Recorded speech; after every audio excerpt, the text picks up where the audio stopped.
کیا کبھی آپ نے سوچا کہ ایک عبادت ایسی بھی ہے جو دل کو سکون اور جسم کو شفا دے سکتی ہے؟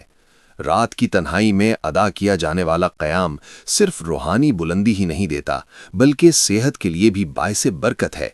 نبی کریم صلی اللہ علیہ وسلم کا یہ مبارک ارشاد جو سنن ترمذی میں روایت ہوا ہے، ہمیں تہجد کی ایسی تاثیر سے آگاہ کرتا ہے جو ایمان کو بھی تازہ کرے اور زندگی کو بھی۔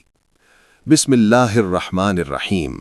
نبی کریم صلی اللہ علیہ وسلم نے فرمایا، تمہارے لیے رات کا قیام تہجد ضروری ہے کیونکہ یہ جسم سے بیماریوں کو دور بھگاتا ہے۔ حوالہ سنن ترمذی، حدیث نمبر 3549۔ اس حدیث میں نبی کریم صلی اللہ علیہ وسلم نے قیام اللیل یعنی تہجد کی اہمیت اور اس کے فوائد کو بیان فرمایا ہے، یعنی رات کو اٹھ کر عبادت کرنا نہ صرف روحانی بلندی کا ذریعہ ہے بلکہ جسمانی فوائد کا بھی سبب بنتا ہے۔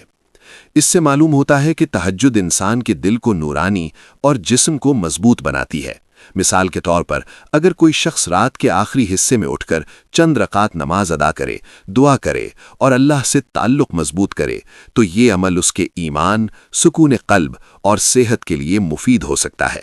یہ حدیث ہمیں رات کے قیام کا اہتمام کرنے اور اسے اپنی زندگی کا حصہ بنانے کی ترغیب دیتی ہے۔